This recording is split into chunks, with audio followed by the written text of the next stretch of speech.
Hello and welcome to another modelling video. This is Alan from the Makona Man at YouTube with another airbrush video. Today we will be unboxing and reviewing the PB-150 airbrush, which is in the pattern and configuration of a Badger Sotar 2020 airbrush fine liner, but with Hseng spec threads, needles and nozzles, 0.3mm and standard 1/8 inch air valve input. All of this was found on Aliexpress, also Amazon and eBay, at a moderate price, or about 5 to 7 times cheaper than the original from the US. Stripping down the airbrush is very standard, starting with the rear end. You do not need the bottom rubber hose adapter to the air valve. Needle nut disengages, the needle lever assembly pulls out, the trigger pulls up, and the crown also screws off, leaving just the body behind. Very straightforward. First, we will lubricate the internals with petroleum jelly. In the event of a slipped needle or failure in an O-ring, paint will mix with the lubricant and not seize any of the internals. It'll also operate smoother. With a Q-tip, we're going to lightly glaze the bottom of the trigger, the entirety of the 3-piece internal needle lever, the rear end of the inside body all the way to the packing O-ring and air valve port. Lastly, the second half of the needle. Rebuilding the airbrush. First, we slot the trigger with the grip facing backwards right down the channel for the air valve. Getting the brass stud through is very tricky and can get stuck in the body. Screw in the air valve and make sure that it springs back by pushing the trigger down. Assemble the needle guide by putting the spring then sheath over it. Sticking the tongue in first at an angle and exiting via the trigger hole. The needle guide threads in all the way till it makes a stop before the trigger. Correct fitting will work via pulling the trigger back and getting spring action. Very gently feed the needle all the way through. Do not apply force if it gets stuck or jammed anywhere. You may need to adjust the trigger. Tighten the needle nut so it's able to be pulled back by exercising the trigger. The needle should not stick out any more than 1mm from the nozzle. Pulling it back, you should be able to screw on the output crown or nozzle cap.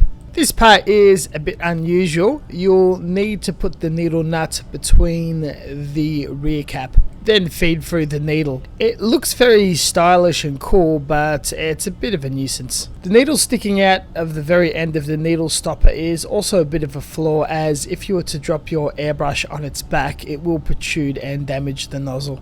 Be very careful when handling. A flexible clear plastic cap is included for the top of the paint cup. Concluding the assembly of the airbrush. I always recommend fitting a inline water filter to get rid of any vapor and smoother gradients and spraying. I'll be spraying automotive lacquer paint thinned with lacquer thinner to a transparent viscosity when sloshed on the side of a clear container. This brush is very easy and tight to use with a very smooth output. With very little effort and setup, immediately I was able to get a very clean, splatter-free line before adjustments or any further improvements. Medium, large pattern spray lines and general colouring in is very quick and smooth. I have a bit of control on intensity of the centre spray point. Colouring or shading entire components is also pretty quick and lacks dry tip or any splattering. When you conclude spraying, reclaim the paint and wipe out the cup. Another flaw is it's so small, it's kind of tricky for me to stick my finger in there to wipe it out. Flush out with gun cleaner, remove the needle, wipe that out, wipe the nozzle crown cap, flush a second time with thinner for good measure. This design is also possible to do the jet bubble technique by plugging the crown and pulling the trigger back to exit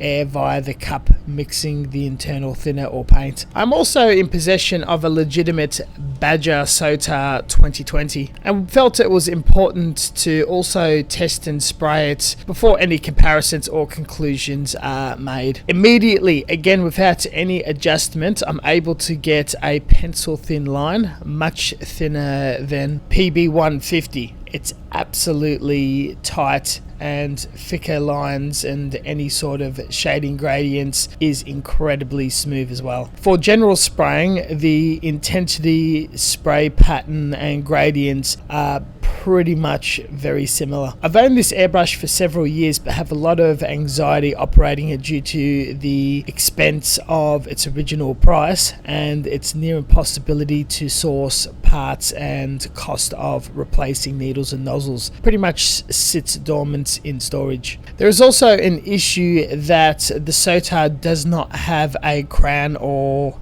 end cap. It's an exposed needle and nozzle. Shockingly, I removed the crown from the PB-150 and got an even finer line. If you do require that fine of work, with a little extra setup and adjustment, I can get a near identical line with the PB-150 to the Sotar 2020, but it does take extra effort, where the Sotar is pretty much effortless in getting a very thin line. Regardless, the results are exactly the same. I threw the PB-150 through the gauntlet and used everything under the sun, from finishes to filler primer, and painted 4 models. One particular figure I needed to do a lot of shade work and freehand fine lines. It's quick to clean and I really enjoy using it. This is definitely hands down my favorite affordable airbrush at the moment, and will probably keep pulling it out for a little while longer unless something does come along that is better. I do want to pair it up with a Hseng or Ophir 0.5mm needle nozzle combination for a much